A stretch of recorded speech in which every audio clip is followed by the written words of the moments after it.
De retour les amis sur le plateau de Backseat, bonsoir et bienvenue dans cette deuxième partie de cette émission politique. Comme chaque semaine, nous avons le plaisir de recevoir un invité politique de premier plan. Cette semaine, c'est le premier secrétaire du Parti Socialiste, Olivier Faure.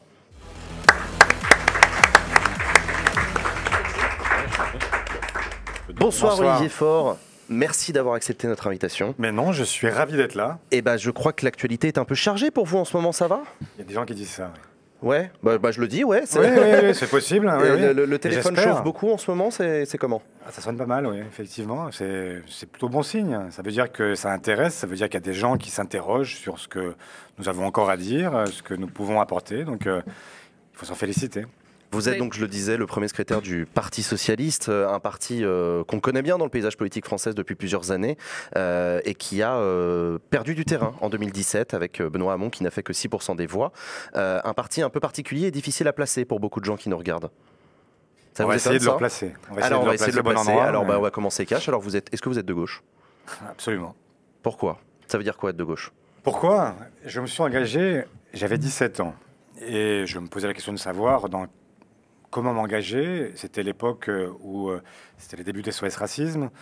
Et c'était un sujet qui me touchait très particulièrement. Je suis eurasien et j'avais moi-même, même si ça ne se voit pas aujourd'hui, les stigmates de l'étranger. Et donc, j'avais le sentiment qu'il fallait se battre.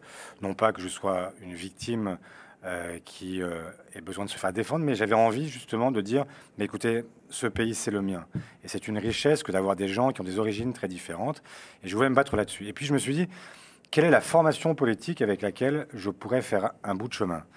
Et il y avait devant mon lycée, il y avait les communistes, la Ligue communiste révolutionnaire, lutte ouvrière, il y avait toutes les formations politiques. Il en manquait qu'une, c'était le PS. Et c'était en quelle année ça? C'était avant 86. D'accord, donc premier septennat. Ouais. Et je me suis dit, mais au fond, quelle est la formation politique avec laquelle je pourrais avancer? Quels sont ceux qui sont prêts justement à assumer le pouvoir et pas simplement à le contempler ou à le regarder de loin, considérer qu'il est sale? Et donc j'ai voulu commencer avec les socialistes et c'est comme ça que j'y suis rentré. Et vous êtes resté dans ce parti toute votre vie. Aujourd'hui, vous le dirigez, ce parti qui a donc eu la présidence de la République à 2 reprises, avec François Mitterrand dans un premier temps, puis avec François Hollande. Et c'est ce deuxième quinquennat de François Hollande que beaucoup des gens qui nous regardent ont principalement connu.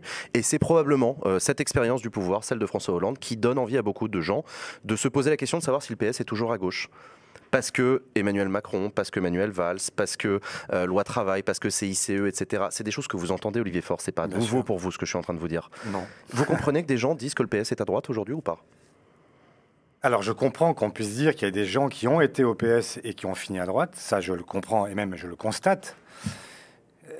Il n'empêche que c'est toujours curieux de reprocher à ceux qui sont restés précisément et qui ont gardé la vieille maison, de leur dire, vous avez vous-même changé. Moi, j'ai pas changé. Macron, il est parti, pas moi. Manuel Valls, il est parti, pas moi. Moi, je suis resté justement avec celles et ceux qui ont maintenu cette identité et qui ont voulu conserver au parti de Jaurès sa ferveur, sa ligne, et qui continuent à se battre pour celles et ceux qui, justement, n'ont pas la chance d'avoir le haut de la cordée, mais qui sont plutôt au bout de la cordée. Donc oui, on est resté à gauche et je le suis resté, je le revendique. Gaspard.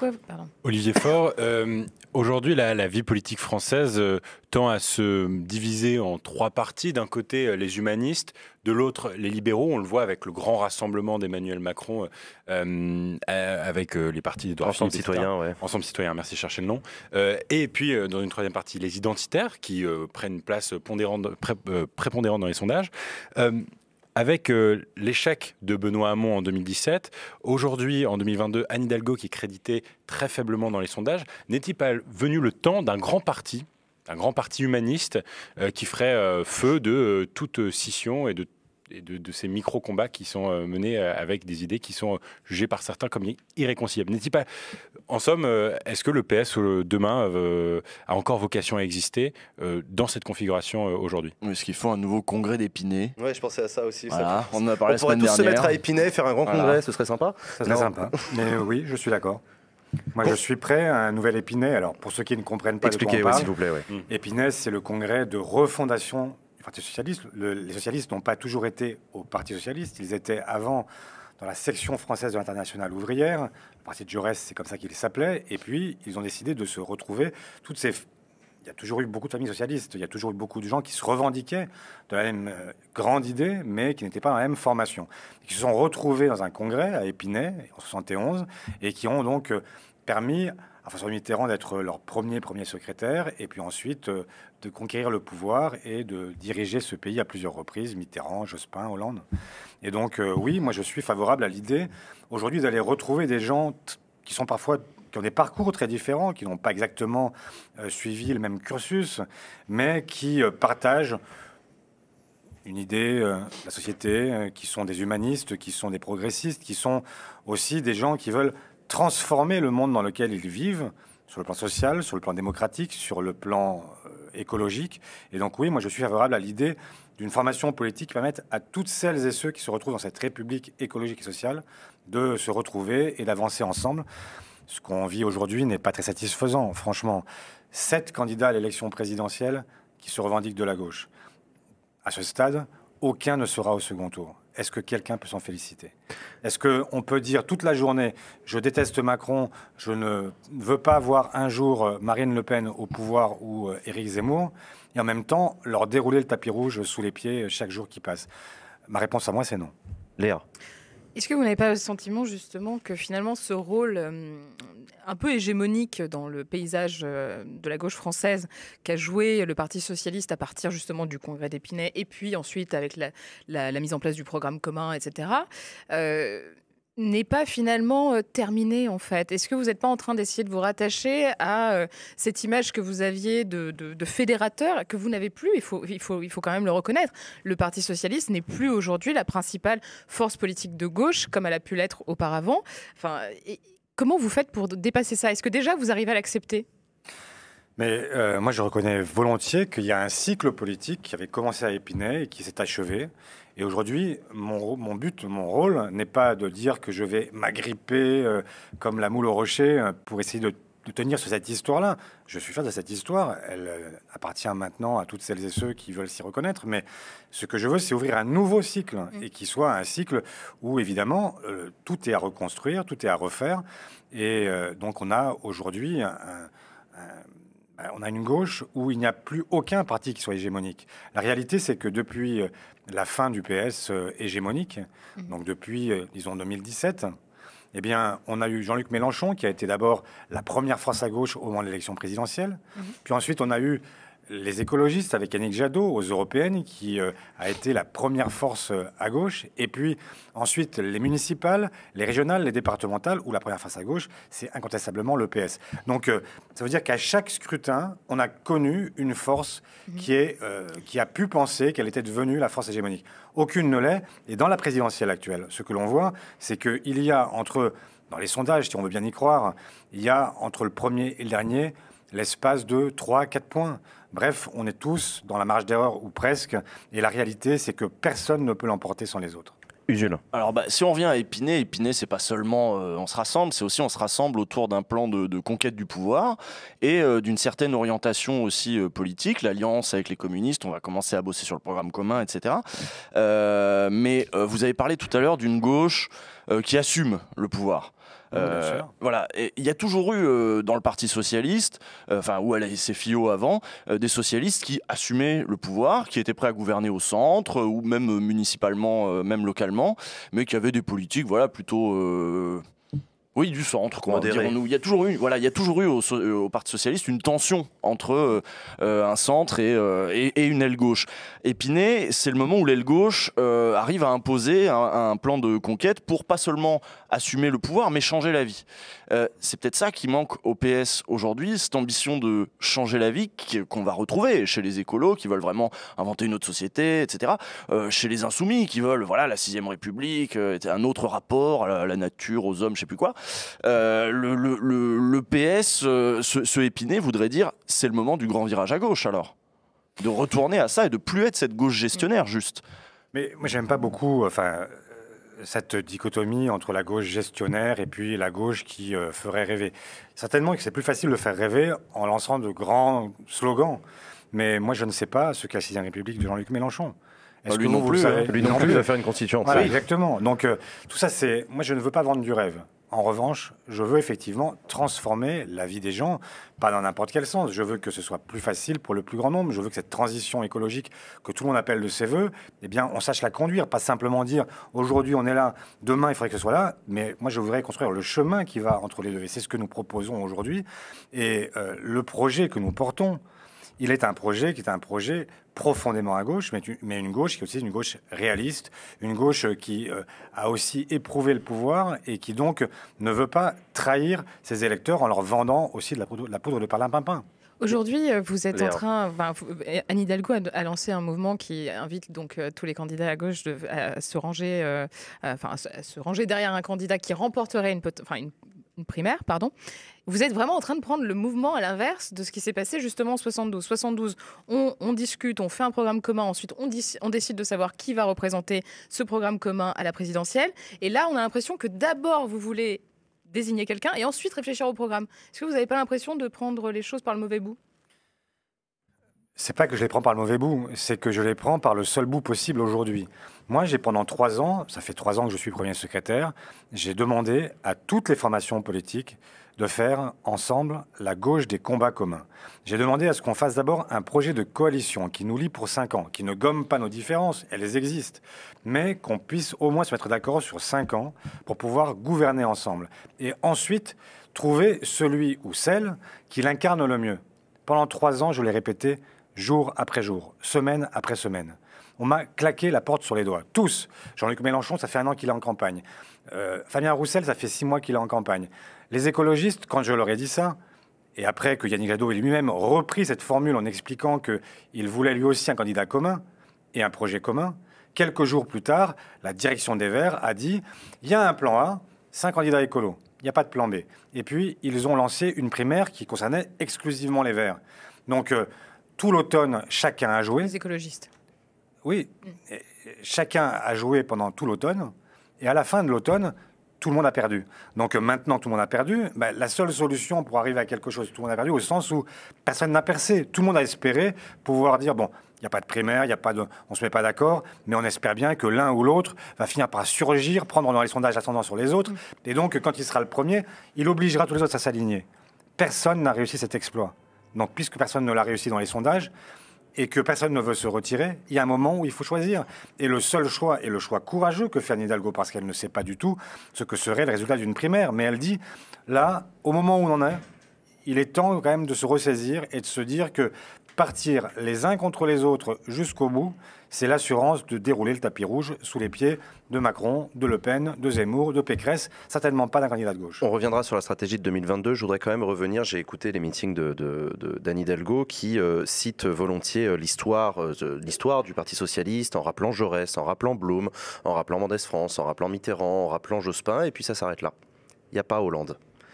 Est-ce qu'il y a un problème Hollande dans l'identité du Parti socialiste? Le quinquennat de François Hollande a été difficile à digérer pour beaucoup d'électeurs socialistes. Certains se sont barrés avec Macron, d'autres se sont barrés avec Mélenchon. Il a été difficile à vivre aussi pour beaucoup de militants socialistes. Vous avez pris le Parti socialiste en 2018 sur un inventaire assez acide d'ailleurs du quinquennat de François Hollande. Il y a une digestion qui ne s'est pas faite de ce quinquennat, de ces 5 ans là d'exercice du pouvoir difficile. Quand on a commencé ce quinquennat, nous avions le Sénat, l'Assemblée, la majorité dans les départements. Nous avions pratiquement toutes les régions. Toutes les régions sauf une. Et il ne restait plus que le Conseil constitutionnel à droite, ouais. Oui, à peu près. Et donc, à la fin, nous avons fini à 6%. Donc, si on ne considère pas que c'est un échec, si on ne considère pas qu'il y a des leçons à tirer du message que nous ont adressé les Françaises et les Français, c'est qu'on n'a rien compris. Alors, lesquelles de leçons? Les leçons... C'était justement cet inventaire que j'ai fait en arrivant, en devenant premier secrétaire, c'était de se dire, il y a des choses qui ont été réussies. Moi, je ne suis pas en train de tout lâcher en disant que rien n'a été fait. Il y a beaucoup de choses qui ont été faites. Et parmi lesquelles, des sujets qui ont été très peu remarqués, mais par exemple les droits rechargeables à l'assurance chômage. Alors, je ne vais pas détailler maintenant, mais je pourrais y revenir. Par exemple, le compte pénibilité sur les retraites.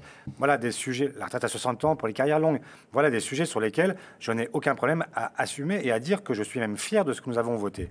Et pour autant... Mais il y a aussi eu la loi de nationalité, la loi travail, qui ont été des blessures pour une part importante de la gauche. Et je dois vous dire qu'en réalité, moi, je n'ai pas voté la déchéance de nationalité.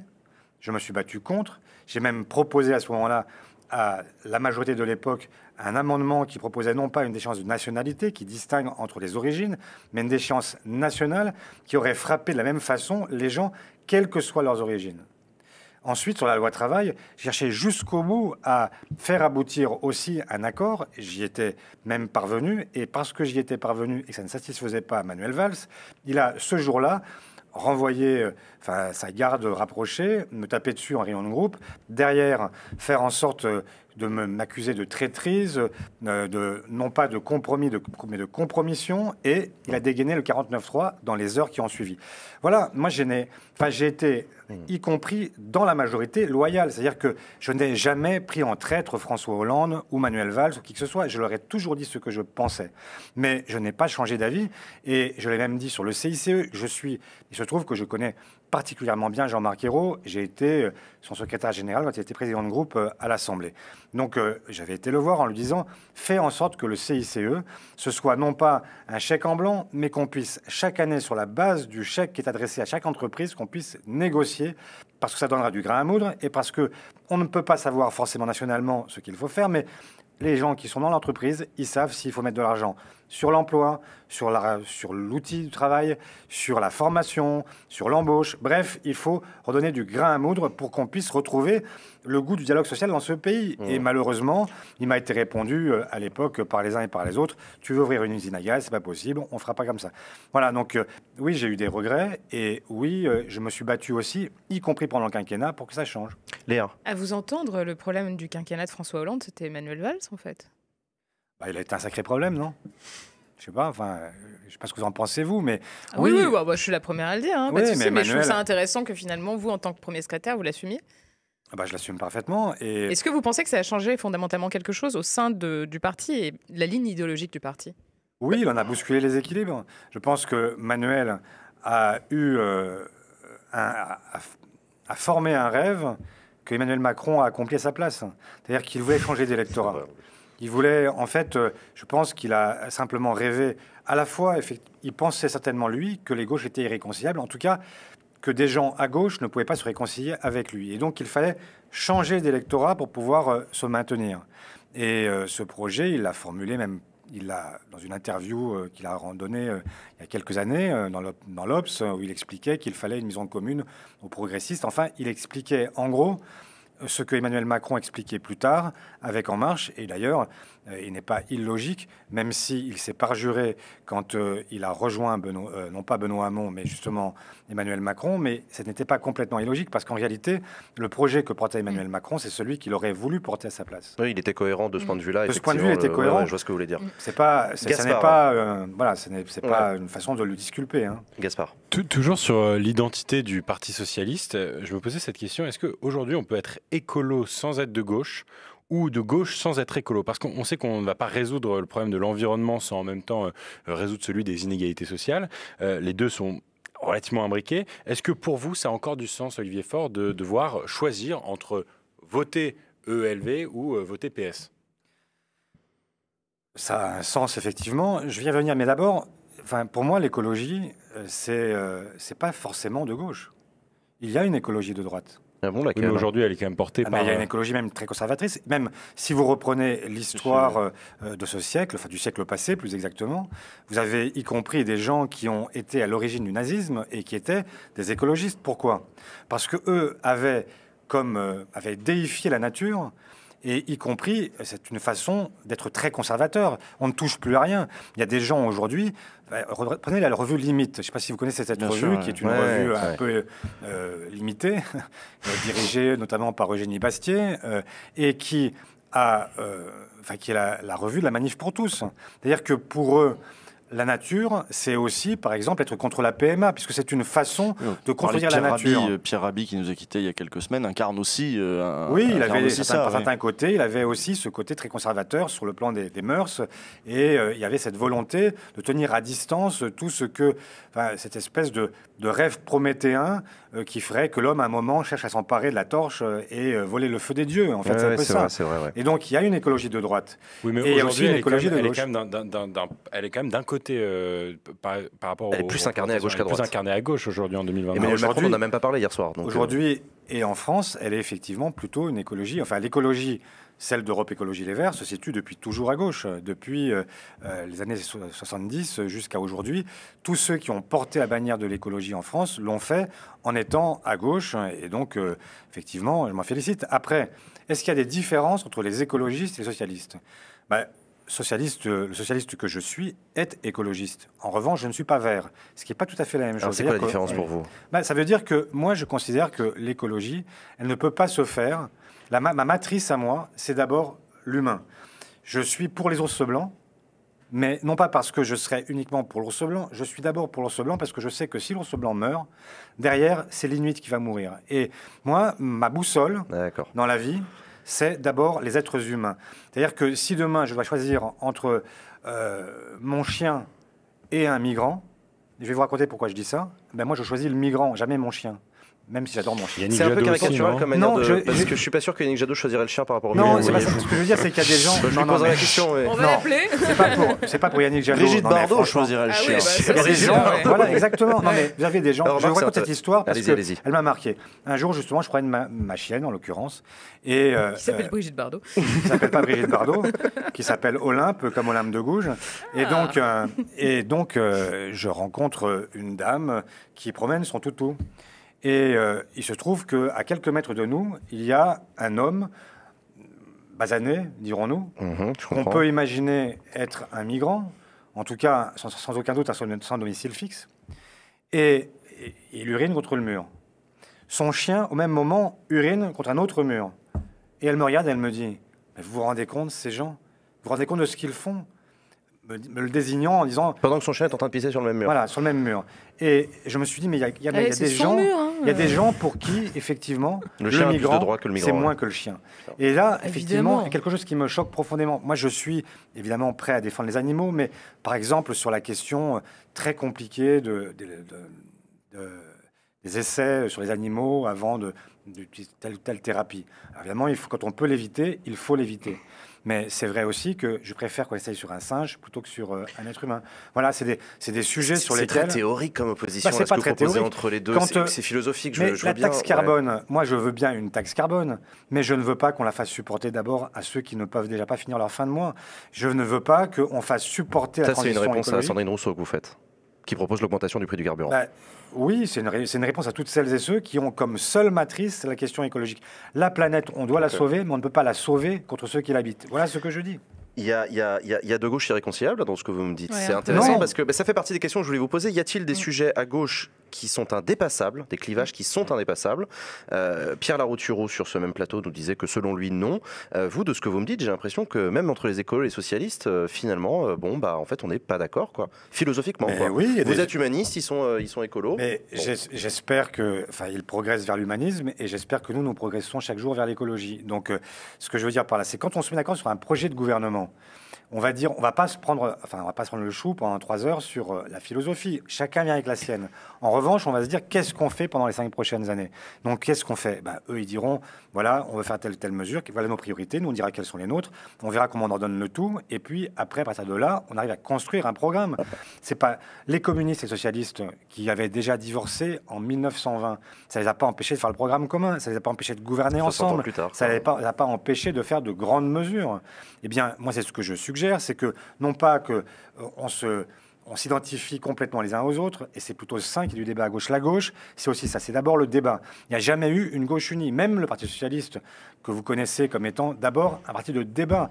Et depuis sa création, depuis 1905... Voire même d'engueulade. Et même parfois de conflits très violents entre nous. Mais parce que justement, c'est aussi comme ça qu'on se définit. Et moi, je n'imagine pas une démocratie dans laquelle on serait tous d'accord sur tous les sujets. C'est pas la démocratie. Et donc, moi, je plaide pour le débat, mais je plaide aussi pour que quand il est tranché, on avance ensemble. Parce que c'est pas la peine de s'entretuer pour laisser, en réalité, ceux que nous contestons le plus diriger à chaque fois au nom de nos différences qui sont parfois infinitésimales.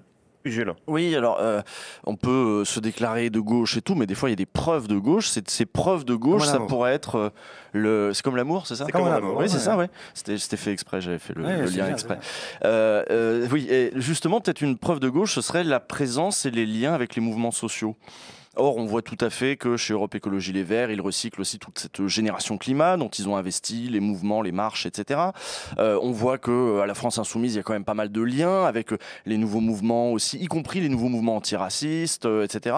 Et puis évidemment les mouvements sociaux de manière générale. Je vois peu le PS dans. Alors ça, c'est même le chercheur Frédéric Savicki qui dit que le PS a vraiment perdu ça, quoi, ce lien avec les mouvements sociaux. Quand je vois, alors quand ça m'arrive, des manifs de retraite, par exemple à cette époque là, je voyais un petit cortège PS à l'arrière, moi j'habite à Lyon, avec quelques élus avec leur écharpe, voilà, pas de militants plus que ça, un peu on fait acte de présence, voilà, ce lien il est perdu quand on voit que Anne Hidalgo dit des trucs comme je ne ferai pas campagne sur le wokisme, et que, oui, mais mine de rien aujourd'hui dans les mouvements sociaux, ils sont travaillés par ces questions féministes, antiracistes, qui sont un peu reformulées, etc. Et c'est sans doute de ça dont elle parle quand elle dit wokisme, reprenant par là des termes qui vient de la presse réactionnaire, etc. Il est cassé ce lien. Comment on le reconstruit? Est-ce que vous voulez le reconstruire ou pas du tout? D'abord, je crois que je vais essayer d'expliquer ce que dit Anne Hidalgo, mais avant, vous dire simplement que moi, j'étais dans toutes les manifestations que vous venez de citer. J'ai été manifester avec MeToo. J'étais encore hier avec les magistrats et les avocats qui se plaignent de ne pas avoir de moyens pour tout simplement faire respecter l'état de droit. Mais à l'époque, par exemple, de George Floyd, au sortir du confinement, il y a eu vous avez fait un petit rassemblement avant l'énorme rassemblement qu'il y a eu quelques jours plus tard, place de la République. L'idée de on ne veut pas tout à fait être associé à cet antiracisme-là. Avec Black Lives Matter. J'ai manifesté un an auparavant, même appelé à ce qu'on manifeste quand l'antisémitisme faisait sa réapparition. J'ai été de toutes ces manifestations, et parfois d'ailleurs, je l'ai fait alors même que dans les premières manifestations auxquelles j'ai participé, au lendemain donc de la fin du quinquennat Hollande, sur la question des lois pénicaux ou sur la loi SNCF, j'y suis allé alors que je me prenais des cailloux. Parce qu'il y avait des gens qui, là, me contestaient, y compris le droit de venir dans ces manifestations au nom de ce que nous avions fait. Et d'ailleurs, je vais vous raconter cette histoire. Un jour, je me retrouve dans une manifestation, au début de ce quinquennat, et je vois un syndicaliste couvert de badges, je ne dirais pas quelle organisation, par ailleurs pour lui, et qui m'insulte littéralement. On est à 5 mètres, et il m'engueule, etc. Et me dit « social traite, machin ». Comme si on était sur Twitter, quoi. C'est l'insulte directe. Direct, comme s'il était, sans filtre. Ouais. Et je lui dis d'abord, je suis pas sourd, donc viens me parler, viens m'expliquer ce qui va pas. Et il me dit, alors là, il arrive et d'abord il se calme, mais après il reprend, il me dit, Emmanuel Macron, et Christophe Castaner, et Olivier Dussopt, et machin. Il me cite tous ceux qui sont issus de la gauche et qui sont partis. Je lui dis, mais écoute, d'abord, tu parles à celui qui est resté, donc vraiment, ne me dis pas ça à moi, qui me sens autant trahi que toi, même peut-être plus, parce que ce sont des gens avec qui j'ai milité, qui ont milité avec moi, qui ont porté les mêmes combats que moi, et que je vois aujourd'hui porter l'inverse. Donc le premier qui s'estime trahi ici, c'est moi. Secondo, tu manifestes dans la rue aujourd'hui, pourquoi? Pour préserver ce que nous avons construit. Ces lois que tu défends, c'est des lois que nous avons votées, que nos gouvernements ont portées. Donc, j'ai autant, sinon plus, le droit d'être ici que toi. Et à partir de ce moment-là, on est partis copains. Mais parce que, bien sûr que je veux maintenir ce lien. Et quand Anne Hidalgo dit « je suis une social-démocrate », alors il y a des gens qui entendent social-libéral. C'est pas du tout ce que ça veut dire. La social-démocratie en Europe, c'est justement le lien étroit entre le mouvement syndical, le mouvement social et un parti politique, en l'occurrence les travaillistes ou sociodémocrates ou les socialistes. Et donc, ça n'a jamais été tellement comme ça en France. Ça, non, mais pas de notre fait. Oui. Pas de notre fait, vous le savez, parce que je sais que Usul, on m'a dit, méfie-toi d'Usul, parce qu'il connaît toute l'histoire de la gauche. Donc, c'est vrai?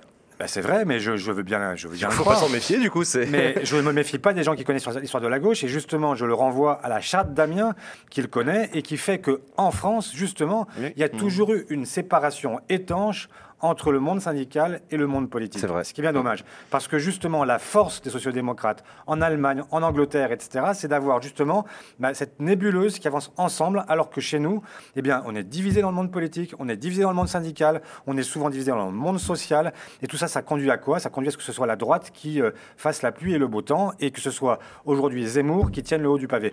Ça m'énerve parce que, en fait, cette France, elle n'est pas Zemmour. Et sur l'explication de Anne Hidalgo par rapport au wokisme, du coup? Sur le wokisme, ça existe le le wokisme, wokisme, hein, je mets des guillemets parce que... Alors, le expliquez-nous. wokisme, en fait, d'abord, être woke, ça existe. En fait, c'est pas, Oui, non, mais ça, on le c'est sait. même pas les réactionnaires qui l'ont inventé. C'est quand même, c'est être éveillé. Et il vaut mieux être éveillé, non? Enfin, Oui, j'ai oui, non, l'impression très, que très bien, mais sur des la questions, définition, on la connaît, mais qu'est-ce qu'elle a voulu dire?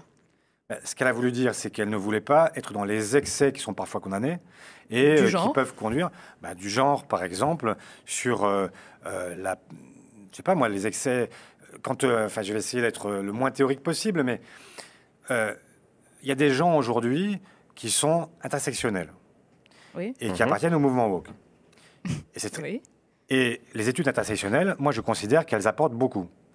Parce que, pour se faire comprendre du plus grand nombre, quand on est femme, quand on est noir et quand on est pauvre, forcément, tout interagit et que c'est compliqué de continuer à vivre dans une société comme la nôtre. Mais après, il y a là où ça colle pas toujours, c'est qu'il y a des gens qui utilisent ces études aussi pour en faire, en fait, la matrice d'autres choses. Moi, je suis un républicain universaliste. C'est quoi autre Oui, chose? c'est quoi autre J'y chose? viens, J'ai allez-y, envie de expliquez-nous. comprendre, Je du prends les, je pourrais citer Comment des vous auteurs. vous opposez ça à la Quand vous République prenez- universaliste? Oui, voilà. Dites-moi. Quand vous prenez Françoise Vergès, quand vous prenez comment il s'appelle, enfin, Tain, je ne connais plus son prénom, enfin, l'ancien du Cran, etc. Ils vous disent, ils vous écrivent très tranquillement que pour eux, l'universalisme républicain, c'est tout simplement le paravent qui a permis, en fait, à la République occidentale, à l'Occident, tout simplement, de s'imposer, De coloniser, de notamment. coloniser Non, à ils travers ne- le monde, ils ne et que disent cette pas que idée-là est une idée qui finalement est une idée qu'il faut rejeter parce que c'est une Vous universaliste. simplifiez quand même. Je simplifie. Parce J'essaye que d'être il y a j'essaye d'être aussi- accessible, mais enfin, Il y a aussi dans ces pensées-là, au contraire, une prétention à l'universalisme, Ouais. à réclamer des droits Exactement. pour Pour tout le avoir monde. un à universalisme désuniversalisme, qui pas universalisme, il se vérifie. considère que l'universalisme républicain est un universalisme qui est en réalité le paravent, en fait, d'une forme peut-être de juste domination les discours patriarcale, universalistes. coloniale, etc. Et donc, il considère, pour certains d'entre eux, pas tous, et heureusement, que, y compris, la République n'est pas un mot d'ordre auquel ils peuvent se rallier. Et donc, là-dessus, moi, je ne suis pas d'accord. Et pour vous, elle est là la ligne Voilà. rouge, elle est sur Pour la moi, la question ligne de la rouge, elle est là. République. D'accord. D'accord. Est-ce qu'on pourrait Parce déjà que je considérer prends que là aussi un finalement exemple. l'universalisme, c'est on peut être d'accord sur le fait que les droits sont universels et que tout le monde a le droit aux mêmes droits, tout simplement. Désolé pour cet abus de Mais langage. oui, mais il y a des En gens qui ne le revanche, pensent pas. l'intersectionnalité permet en fait d'avoir une grille de lecture et de comprendre que certains droits doivent être finalement, doivent être adaptés à certains, ou poussés ou Pour arriver à une pour égalité arriver à une réelle. égalité réelle. Vous pensez pas sincèrement, mais vraiment sincèrement, qu'aujourd'hui le modèle d'universalisme républicain tel qu'il est appliqué aujourd'hui en France et qu'il est appliqué depuis des décennies ne fonctionne pas. C'est-à-dire qu'on a quand même des gens qui sont aujourd'hui en dehors du train, qui n'ont pas pu monter l'ascenseur social, qui sont clairement victimes de discrimination et pour lesquels on n'a aucune solution. Les oubliés de la République, sincèrement. Et vous pensez pas que le Parti socialiste a une énorme responsabilité à cet égard ? Je sais bien Et qu'on a que si toute on la s'enferme dans sociabilité cette du monde, notion donc, d'universalisme, on ne prend pas en considération une certaine partie du problème. On va écouter la Non, réponse d'Olivier Faure, du c'est- coup. Allez-y. Moi, je crois qu'il y a des gens qui, effectivement, se drapent dans l'universalisme républicain un peu rapidement et en font Et un pour dire argument des d'autorité. horreurs. Et donc, puisqu'on est républicain et universaliste, ça suffirait à gommer toutes les inégalités. Et cela, effectivement, je les combats parce que, en réalité, leur discours est un discours qui est un discours presque que j'avais qualifié d'anti-républicain, au sens où il éloigne de la République des gens qui ne peuvent plus s'y reconnaître. Et donc, je comprends très bien qu'il y ait des gens qui ne se reconnaissent plus aujourd'hui dans la République parce qu'ils ont l'impression qu'elle ne leur apporte rien et que le Non, qui triptyque aimeraient s'y retrouver dans les promesses de la et République, qui aimeraient, qu'elles se mais qui ne s'y retrouvent pas. concrétisent. Je suis d'accord. Mais ça ne veut pas dire pour autant qu'il faille sacrifier les promesses républicaines. Je prends un exemple. Je suis eurasien. Donc, je l'ai dit tout à l'heure. Mon grand-père était un nationaliste vietnamien et il s'est battu contre la France donc pour que l'on décolonise son pays alors qu'il aimait la France. Et donc, il avait beaucoup appris de la France. Mais comme Ho Chi Minh, il avait aussi appris de la France ses droits universels. Et il voulait que son pays soit un pays qui s'autodétermine lui-même et qu'on ne puisse pas dire que les hommes naissent libres et égaux en droit, mais qu'il y ait des gens, parce qu'ils étaient jaunes, n'aient pas les mêmes droits que les autres. Voilà. Et donc moi, c'est cet universalisme républicain qui, je pense, a influencé le monde entier. Et c'est à travers de ces concepts-là, de ces droits-là, que des hommes, des femmes se sont levés partout dans le monde. Et donc, je ne veux pas qu'on les relativise. Et quand je vois parfois des gens qui se revendiquent globalement du mouvement woke, et je ne veux là-dedans, je sais qu'il y a à boire, il y a à boire et à manger, et donc je ne veux pas condamner l'ensemble. Je ne suis pas de ceux qui... je ne suis pas Blanquer et je n'ai jamais expliqué que quelqu'un était islamo-gauchiste. Je ne sais pas ce que ça veut dire. Et surtout dans un moment où, en fait, on a l'extrême droite qui est à 35% dans ce pays, se focaliser exclusivement sur le wokisme, l'islamo-gauchisme, etc., c'est juste une honte. Parce que la réalité, c'est qu'il faut quand même, à un moment, s'occuper de ce qui menace ce pays. Et c'est certainement pas le wokisme qui le menace. Mais voilà, j'ai essayé d'expliquer les différences. Elles existent. Je ne veux pas qu'on condamne l'universalisme républicain. Je veux le défendre parce que je crois qu'il y a là la ressource pour une société meilleure. Mais ça suppose aussi que les républicains s'interrogent chaque jour sur la réalité de la République dans les quartiers notamment. Et je suis l'élu de quartier. Je vis dans une ville qui s'appelle Savigny-le-Temple où les droits ne sont pas égaux pour tous, pas toujours. Et je me bats justement pour que le plafond de verre il saute. Gaspard. Justement, vous parlez de l'extrême droite aux portes de l'Élysée. J'aimerais juste revenir peut-être un peu sur la question de la stratégie et peut-être la question des primaires. Qui dit que en fait, le wok, c'est un mode de cuisson. C'est vrai aussi. De l'union de la gauche. Il y a une semaine, vous disiez, Olivier Faure, sur France Inter, après la déclaration d'Anne Hidalgo concernant son vœu d'une primaire à gauche, que vous alliez vous entretenir avec les organisateurs de la primaire populaire. Pour rappel, il s'agit d'une initiative citoyenne qui vise à élire un candidat unique pour la gauche. Déjà, j'aimerais vous demander qu'a donné cette discussion. On n'a pas encore abouti, mais en fait, on discute sur les modalités. On n'a pas abouti tout simplement parce qu'on ne sait pas si d'autres candidats se déclareront dans cette primaire. Pour l'instant, c'est très virtuel. Donc, moi, je souhaite qu'il y ait effectivement que celles et ceux qui sont prêts à gouverner ensemble, qui sont prêts à faire un bout de chemin dans le quinquennat qui vient, eh bien, se disent le mieux, c'est qu'on s'accorde sur un candidat, sur un projet, sur des candidats aux législatives et qu'on puisse avancer et permettre à des gens qui désespèrent d'espérer à nouveau. Qu'est-ce qui a donné envie à Anne Hidalgo de faire ce revirement dans cette campagne? On l'accueillera, j'espère, sur ce plateau, qu'elle nous l'expliquera elle-même, mais pourquoi est-ce qu'Anne Hidalgo, pourtant investie par le Parti Socialiste au début de l'automne, décide de finalement remettre en jeu sa candidature? Mais parce que Anne Hidalgo, comme Jean-Luc Mélenchon, comme Yannick Jadot, comme Fabien Roussel, et comme, je dois dire, moi aussi, en fait, nous avons tous joué un jeu dangereux. Nous avons tous cru qu'à un moment, il se passerait quelque chose dans l'automne. Et il ne s'est rien passé. Alors mince, voilà. Donc à un moment, quand on voit le mur qui s'approche, soit on accélère et on klaxonne, soit on se dit, on freine, on réfléchit et on fait autrement. Donc, c'est ce qui s'est passé, c'est qu'évidemment, elle était absolument contre la primaire, bien sûr. Qu'est-ce que vous répondez? Mais à un moment, elle se dit, ça marche pas. Oui. Mais c'est vrai qu'elle a changé d'avis, pour le coup, en 10 jours seulement. Qu'est-ce que vous répondez à Jean-Luc Mélenchon, qui vous répond que c'est aujourd'hui lui le mieux placé pour rassembler la gauche, d'après les sondages? D'après les sondages, il est entre 8 et 10. Oui, mais vous êtes encore en dessous, donc en fait... bien sûr, d'accord. D'après les sondages, si c'est ça dépend quel sondage, parce qu'il y en a certains qui le placent à 13, 14... Oui, aussi des sondages qui passent plus bas. Donc là, j'ai été sympathique avec lui, j'ai voulu ne pas le mettre... Vous pourriez vraiment travailler avec les Insoumis. Bon, les Insoumis, finalement, c'est des socialistes qui auraient digéré l'altermondialisme, en fait, à un moment. C'est pas si éloigné que ça de ce qu'a été le PS aussi à un moment. Vous pourriez travailler avec eux en sachant que lors de la dernière primaire qu'il y a eu au PS, même Benoît Hamon, c'était trop de gauche pour un certain nombre de gens au PS. J'ai dit juste avant, et sans langue de bois, en fait, j'ai dit, moi, je souhaite que dans cette primaire viennent d'abord ceux qui ont envie de gouverner ensemble. Parce que si c'est pour faire une primaire, mais que derrière, en fait, c'est pour se redéchirer le lendemain matin, ça ne sert à rien. Donc, la question, elle est plutôt posée aux Insoumis.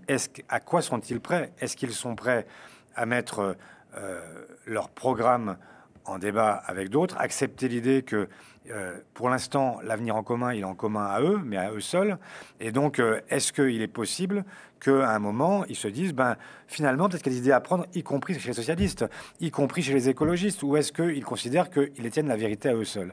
Et à la condition qu'ils se remettent en question, qu'ils se disent qu'ils sont prêts à gouverner avec d'autres, qu'ils sont prêts aussi à se poser la question du réalisme de ce que nous devons faire. Parce que si nous voulons gouverner, ça suppose qu'à un moment donné, on puisse faire attention à ne pas être dans la promesse qu'on ne tiendra pas. Moi, je n'ai pas envie d'être de ceux qui font rêver, font espérer, et puis au lendemain de l'arrivée au pouvoir sont les premiers à trahir.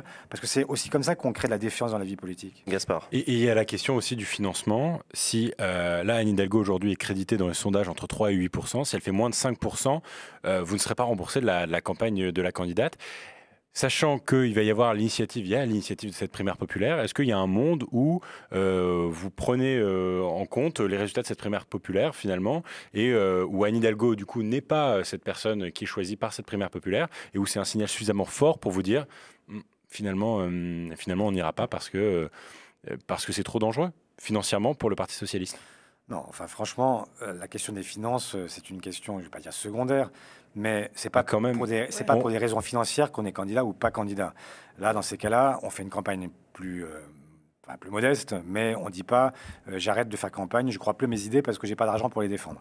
Ça marche pas. Enfin, en tout cas, c'est pas comme ça que je le conçois. En revanche, ce qu'elle a dit et qui est là très courageux de sa part, à un moment où vous dites vous-même, dans les sondages, elle est la plus mal placée, et elle dit je suis prête à une primaire. Ça veut dire quoi? Ça veut dire qu'elle est prête, y compris à perdre dans cette primaire et donc à soutenir celui ou celle qui serait mieux placé qu'elle pour aller vers la campagne présidentielle, aller jusqu'au bout de la campagne présidentielle. Je parle d'une primaire, c'est-à-dire une vraie primaire où il y a un débat entre des candidats et non pas une investiture où on aurait simplement des gens qui n'auraient rien demandé mais qui seraient tous soumis au vote. Je parle vraiment d'un débat comme Yannick Jadot avait fait la dernière fois, se retirer tout simplement derrière. Enfin, négocier une alliance. Oui, voilà. Oui, ça aurait été un move encore plus. Il l'avait fait, lui. Il l'a fait, mais dans quelles conditions? Ah, ça, je sais plus. Ah bah, il a négocié avec vous la création de 2 groupes, un à l'Assemblée nationale, un au Sénat. Enfin, c'est quand même pas rien. Je parle de 2012, pardon, pas de 2017. Ça lui a pas fait bonne législative derrière. En 2017, en fait, c'était quoi les conditions en 2017? C'est en février, après la victoire de Benoît Hamon dans la primaire. Benoît est à entre 15 et 17 dans les sondages. Yannick, il est entre 1 et 2. Il y a 14 points, 15 points d'écart entre eux. Et Yannick, il n'a pas de signature, il fait 1%. Et effectivement, il n'a pas de banquier.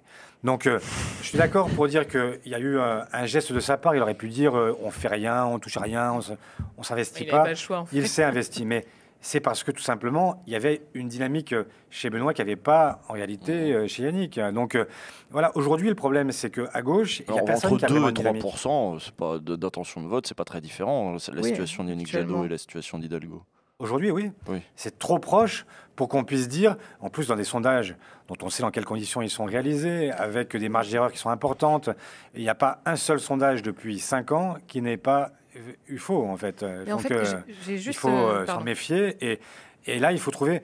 Moi, je ne sais même pas si... La primaire n'est pas forcément un vote très juste, parce qu'on ne sait pas qui rentre dans la primaire. Il y a des gens qui sont peut-être plus conscientisés, qui ont peut-être plus envie que d'autres de participer à une primaire. Donc, ça peut fausser aussi le corps électoral, qui n'est pas exactement celui des gens qui viendraient voter au premier tour. Mais enfin, à un moment, il faut trouver un critère pour pouvoir se départager et éviter le désastre collectif. J'ai le sentiment que vous avez à la fois très envie de construire quelque chose en commun, mais que vous avez vraiment dû... Alors, je trouve que c'est un peu contradictoire dans le sens où vous voulez cette maison commune, en quelque sorte, mais par ailleurs, vous voulez qu'elle soit derrière celui ou celle qui donne une certaine dynamique, se distingue, et là, vous êtes en train de nous dire qu'en fait, c'est pas très très clair, donc du coup, comme c'est pas clair, il faudrait faire une primaire. J'ai le sentiment qu'en fait, vous n'avez pas tout à fait envie de vous effacer au profit d'un autre parti de gauche. Ah bah, envie de m'effacer, non. Ça, c'est sûr, j'ai pas envie. Mais c'est pas une question d'envie, c'est une question de nécessité. En fait, bien sûr que si demain, il y a une primaire avec Anne Hidalgo, Yannick Jadot et d'autres, ben moi, je défendrai, en fait, celle qui me paraît la plus proche de ce que je crois. Mais vous ne voulez pas dire, vous, le Parti socialiste a pris la décision de se ranger derrière Jean-Luc Mélenchon ou de se ranger derrière Yannick Jadot. Vous préférez que ce soit les électeurs de la primaire qui le fassent, qui prennent cette responsabilité. Oui, cette responsabilité, c'est pas une question de responsabilité, c'est que pour l'instant, je ne vois pas de dynamique telle qu'elle m'oblige à renoncer à cette candidature. En revanche, s'il y a un mode de sélection qui nous convient à toutes et tous, qui aurait pu être autre chose, ça aurait pu être autre chose, ça aurait pu être, je sais pas moi, un collège citoyen, ça aurait pu être il y a mille façons de départager des gens. Le tirage au sort, si vous voulez. La question, c'est est-ce que tout le monde est d'accord sur le mode de sélection? Et à partir de là, on avance. Celui qui paraît le plus démocratique, c'est quand même la primaire, mais évidemment, ça pourrait être autre chose. Moi, ce que je veux, c'est que on n'arrive pas comme des nigauds. Enfin, imaginez que au soir du deuxième tour, ce soit pas Macron, ce soit pas Pécresse, ce soit même, imaginez, Le Pen ou Zemmour. Qu'est-ce qu'on nous dirait à nous? On nous dirait, là, les tocards là, de gauche, là, vous avez tous été là à vous regarder en rond de flanc, vous étiez à vous regarder le nombril, vous avez passé des années à vous taper dessus. Pendant ce temps-là, vous avez laissé l'extrême droite gagner. Ça fait des mois, que les sondages disent que les sympathisants de gauche veulent une union. Ça vous suffit pas? Mais Enfin, c'est pas à moi qu'il faut le dire, franchement. C'est pas le bon invité. Parce que moi, ça fait 3 ans que je le dis matin, midi et soir. Je me suis même fait taper dessus pendant un congrès entier par mes propres amis, enfin par une partie d'entre eux, puisque j'ai été réélu, mais une partie d'entre eux, 30% dans mon parti, qui n'ont pas arrêté de dire que j'étais en gros un traître, puisque j'aurais déjà pactisé avec l'ennemi que serait Yannick Jadot et que j'aurais déjà fait le choix de me ranger derrière les écologistes. La preuve que non, je ne l'ai pas fait, mais enfin ça ne suffira jamais à montrer ma bonne foi. Ce que je dis, c'est que moi, effectivement, je n'ai pas de problème à, dans un scrutin, me ranger derrière quelqu'un qui est devant moi, parce que ce que je veux plus que tout, c'est pas... Enfin, Yannick Jadot, c'est pas mon préféré, mais enfin, entre Yannick Jadot et Emmanuel Macron, ma préférence, elle va à Yannick Jadot. Voilà. Et donc, j'espère que Yannick Jadot, sa préférence, elle va aussi à Anne Hidalgo plutôt qu'à Emmanuel Macron. Voilà. C'est simple que ça. Ouais, pour reparler, puisqu'on parlait quand même un peu de l'extrême droite, j'aimerais savoir comment vous analysez la place que prend aujourd'hui l'extrême droite. Quelle est la part aussi de responsabilité? Moi, j'ai quand même une hypothèse de responsabilité de la gauche aussi. Je vais quand même tenter une hypothèse. Je pense que 2015 a été une année relativement terrible, notamment pour la gauche au pouvoir, que ce soit Anne Hidalgo à Paris ou ceux qui étaient au gouvernement. Je parle des multiples... Enfin, je parle aussi bien du Bataclan, de Charlie Hebdo, etc. Ça a été un traumatisme pour énormément de monde. Je ne suis pas sûr pour autant derrière que la gauche ait bien réagi. C'est à ce moment-là que va naître derrière le printemps républicain, que toute une bonne partie de la gauche aussi va se figer dans des réflexes islamophobes assez vénères. Et est-ce que c'est pas ce climat-là qui permet aujourd'hui à Zemmour de se faire des chiffres extraordinaires, des scores sur le dos des musulmans, précisément parce que la gauche n'a pas bien réagi à un moment qui était en effet très très difficile, mais qu'elle n'a clairement pas suivi la bonne pente à ce moment-là? Alors, je ne sais pas de quelle gauche on parle. Je n'ai pas le sentiment, pour ma part, d'avoir, à un quelconque moment, cédé à l'amalgame, d'avoir laissé penser qu'il y avait un signe égal entre islam et islamisme. Et je ne voudrais pas qu'on donne non plus trop d'importance. Enfin, je veux bien que la gauche soit finalement dominante dans le monde entier et que ce soit elle qui soit à l'origine de tous les mouvements. Mais elles sont importantes ces années-là, les années Valls. Je sais bien, mais je ne suis pas sûr que ce soit le printemps républicain qui ait cette influence qu'on lui prête. Pas plus que tout à l'heure, je ne croyais que le wokisme de Rokhaya Diallo soit censé... inspirer la gauche tout entière. Je crois que ni les uns ni les autres ne sont aussi puissants qu'on le dit. Et fort heureusement, au PS, nous n'avons jamais été islamophobes, si c'est le mot qu'il faut employer. Même si moi je ne l'emploie pas parce que il y a tout un débat sémantique que je ne veux pas avoir ici avec vous. Mais enfin, en tout cas, il est employé de manière. Il est employé, mais y compris par les victimes de discrimination. Moi, je considère que effectivement, nous avons toujours été suffisamment lucides pour ne jamais pencher. Et même là, s'il y avait un point qu'il fallait accorder à François Hollande, même pour ceux qui sont les plus éloignés de lui, c'est que dans ce moment très particulier, dans ce moment où le pays aurait pu basculer, où on aurait pu avoir des gens qui s'opposent les uns aux autres en raison de leur religion, il a été quand même un président qui a su trouver les mots, qui a su trouver la façon de maintenir ce pays dans son identité profonde, qui est une identité justement républicaine, laïque. C'est pas une islamophobie qui disait son nom, c'est une islamophobie qui se cachait derrière la laïcité, etc. Il y a certains discours d'une laïcité en fait qui était agressive, qui avait un but toujours le même, l'islamophobie n'a pas avancé à visage découvert à ce point. Il fallait un discours, et à gauche, ça a été celui de la laïcité. Non, je ne suis pas d'accord avec vous parce que, en fait, je sais bien. Depuis Creil, d'ailleurs. Non, mais on peut contester ce que dit le printemps républicain et je ne suis pas au printemps républicain. Mais on ne peut pas non plus. Enfin, j'en connais un certain nombre malgré tout et on ne peut pas voir chez eux. Alors, il y en a peut-être quelques-uns qui sont racistes, mais il y en a aussi beaucoup qui sont tout simplement des laïcs convaincus, des républicains convaincus, et qui simplement aujourd'hui parlent plus de l'islam qu'ils ne parlent du judaïsme ou qu'ils ne parlent du catholicisme, parce que le problème principal posé à la société française, c'est le rapport entre la religion musulmane et la République française. C'est cette religion-là qui a interrogé... C'est vous qui le dites. Mais non, je fais allusion au fait que depuis 30 ans, depuis les foulards de Creil, etc., on a un débat qui, de manière incessante, est posé par rapport à l'islam. Si vous me posez la question de savoir si moi, je suis pour ou contre le fait que les mamans voilées puissent accompagner des enfants qui font des sorties scolaires, je vous réponds très tranquillement, je suis pour que les mamans, elles viennent, quelle que soit leur tenue vestimentaire, et qu'elles ne sont pas des agents du service public, qu'elles sont des mamans, et que commencer dans la vie, à l'école, cette école qui est censée intégrer tous les enfants, et voir que sa propre mère, elle ne peut pas vous accompagner, c'est la meilleure façon de faire en sorte que, justement, l'école républicaine ne soit pas perçue pour ce qu'elle devrait être. Et donc, oui, ça ne me gêne pas, et moi, je n'ai pas de problème à le défendre.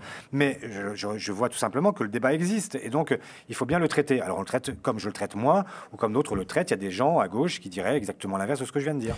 Mais je reconnais aussi le droit de le dire, mais moi, mon point de vue, c'est celui-là. On arrive à la fin de notre entretien, Olivier Faure. Une dernière question pour vous. On n'a pas fini, il y a plein de débats. On a plein de trucs à se dire, mais vous reviendrez peut-être en plus, on m'a dit que vous alliez être très méchant, c'est pas vrai du tout. Mais non, on n'est pas méchant, on pose des questions et on est content d'avoir vos réponses. C'est ça qui nous intéresse, c'est pour ça qu'on interroge, parce qu'on veut vos réponses à vous. Dernière question, du coup, on est le 16 novembre.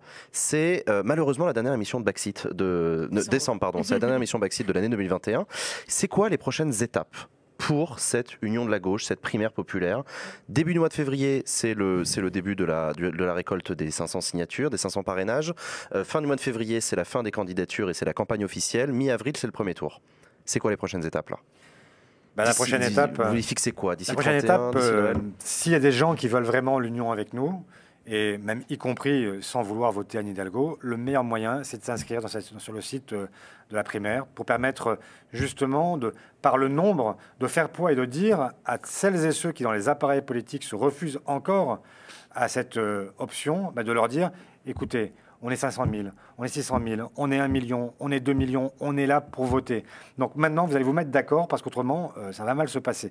Et je vois des tas de gens qui m'appellent dans la rue et qui me disent, mais vous savez, hein, moi, je ne sais pas encore ce que j'ai voté. À chaque fois que je rentre dans l'isoloir, je ne sais jamais pour quel bulletin à gauche je vais mettre. Ça m'énerve et j'en peux plus. Mais ce que je sais, c'est que si cette fois-ci, pour la présidentielle, vous m'obligez à mettre encore un bulletin Macron contre Le Pen au second tour, je ne vous le pardonnerai pas. Et je n'irai même pas voter au premier tour parce que je considère que vous vous foutez de ma gueule. Et moi, je ne sais pas quoi répondre parce que la réalité, c'est que oui, j'ai l'impression que parfois, le monde politique se fout des gens qu'il représente. Et à un moment, il faut tout simplement être en adéquation avec les gens qui vous regardent et pour qui la politique n'est pas un jeu, mais une urgence. Il y a des gens pour qui c'est vital, la politique. Ça, c'est là, vous avez une bande de convaincus. Ouais. Oui, non, on est convaincu par ça. Oui, c'est parce que c'est vrai. Il y a des gens pour qui ça veut dire que demain, c'est leur pension de retraite. Enfin, on n'en a pas parlé du tout, mais sur ça, on parle du fond 2 secondes. En fait, moi, je ne veux pas d'un débat qui se passe au deuxième tour entre Valérie Pécresse. Elle veut l'âge légal de départ à la retraite, 65 ans. Emmanuel Macron, ou Édouard Philippe, pour qui parle en son nom pour l'instant, 67 ans. Je ne veux pas un débat entre 65 et 67. Ce débat-là, il ne m'intéresse pas du tout. Parce qu'à 67 ans, un égoutier, un mec qui est dans les frigos à Rungis... Anne Hidalgo a parlé de ça, d'ailleurs. Elle a parlé de 62 ans, tout en constatant que 25% des prolos étaient déjà morts à cet âge-là. Et elle voulait, du coup, sanctuariser ces 22 ans. Non, parce qu'elle sanctuarise... 62 ans. Alors, évidemment, ça pourrait dire, je me satisfais du fait qu'il y en a 25% qui meurent avant l'âge de la retraite. Ça a été compris aussi comme ça. C'était peut-être pas ce qui est compris comme ça, c'est pas ce qu'elle a dit. Elle a dit, en fait, il faut maintenir le système actuel. Le système actuel, celui que nous avons, nous, remis en place dans le quinquennat précédent, c'est 62 ans, c'est l'âge légal, mais pour tous les métiers pénibles, ce sera beaucoup moins, parce que nous avons mis en place un compte pénibilité qui faisait en sorte qu'un quart des Français étaient considérés comme ayant un métier pénible et donc acquérant des points au fur et à mesure de leur vie professionnelle pour en partir plus tôt. Et pour ceux qui ont commencé jeunes, qui sont souvent un métier plus pénible, nous avons déjà rétabli la retraite à 60 ans. Donc pour tous ces gens-là, il y avait la possibilité de le faire et il y avait y compris les régimes spéciaux qui n'avaient pas été abrogés et qui permettaient à des métiers parfois très pénible, de partir beaucoup plus tôt. Je parlais des égoutiers. Heureusement, les égoutiers à Paris partent plus tôt que les autres. Mais parce qu'ils vivent 17 ans en moins que les autres. 17 ans. Et vous voulez qu'ils fassent... Enfin, et là, je ne veux pas être technique parce qu'il y a des gens qui sont encore très loin de l'âge de la retraite qui ne comprennent pas encore comment ça marche. Mais enfin, il y a 2 âges de la retraite. Il y a un âge légal qui est le premier, celui auquel on peut partir avec tous ses droits quand on a tous ses trimestres, quand on a assez cotisé. Et ceux qui n'ont pas assez cotisé, pour avoir une retraite à taux plein, ils doivent attendre un deuxième âge, qui est l'âge du taux plein. Il est entre 3 ans et 5 ans plus tard. Si vous déplacez à 67 ans l'âge légal de départ à la retraite. Ça veut dire que pour ceux qui ont des carrières incomplètes, pour ceux qui ont eu des petites vies professionnelles, c'est 70 ans. 70 ans, 72 ans. Mais qui peut attendre 70 ans pour avoir sa retraite à taux plein? Enfin, c'est juste un scandale. Et donc, si on veut pas ça, si on pense que c'est une urgence, alors il faut se battre, il faut le faire maintenant. Et ça, je crois qu'on peut se mettre d'accord, de Jean-Luc Mélenchon jusqu'à Yannick Jadot, en passant par Anne Hidalgo. En l'occurrence, Emmanuel Macron a parlé hier dans son interview Fleuve de ce sujet-là, en disant que c'était pas 67 ans, mais qu'il fallait trouver des manières pour les carrières longues, etc. Il viendra nous l'expliquer lui-même. Merci Olivier Faure. Emmanuel Macron, j'espère qu'il va s'expliquer sur ce sujet notamment. Je serais heureux qu'il soit mon invité dans cette émission à l'occasion. Merci Olivier Faure d'avoir accepté d'être notre invité pour cette émission. Merci à vous trois. Gaspard, merci. On se retrouve juste après pour clore l'émission. Ne bougez pas. Tout de suite après une très courte pause, on se retrouve pour le débrief de l'émission. À tout de suite.